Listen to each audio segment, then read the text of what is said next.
আজ থেকে কয়েক বছর আগে এই জল ট্যাঙ্কি থেকে পড়ে একজনের দুর্ঘটনা ঘটেছিল, আর এই কথা হয়তো আগের ভিডিওতে তোমাদেরকে বলিনি। এটির উপরে ওঠার জন্য এই হচ্ছে সিঁড়ি। তো আজ আমি এই সিঁড়ি বেয়ে এই উপরে উঠবো। প্রথমত আমি তোমাদেরকে বলবো এইরকম রিক্সে তোমরা কেউ উপরে উঠতে যেও না। আমি তোমাদেরকে দেখানোর জন্য এত রিক্সে এটির উপরে উঠছি। আমি কিন্তু পুরো জল ট্যাঙ্কির উপরে উঠে গেছি। এই যে দেখো,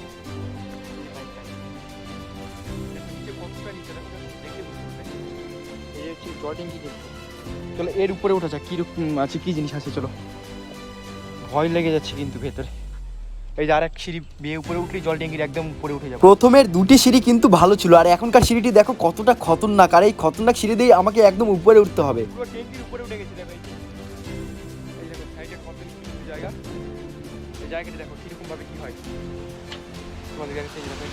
দেখো কিভাবে জল আসছে, একদম পুরো ভয়ঙ্কর ব্যাপার। যাই হোক, এখানে ওঠার পর আমার হাত পা কাঁপতে শুরু করছিল। যাই হোক, এখানে আমার 1 মিনিটও ওয়েট করা উচিত না, আমি নেমে পড়ি। তোমরাও তাড়াতাড়ি আমার চ্যানেলটিকে সাবস্ক্রাইব করে দাও।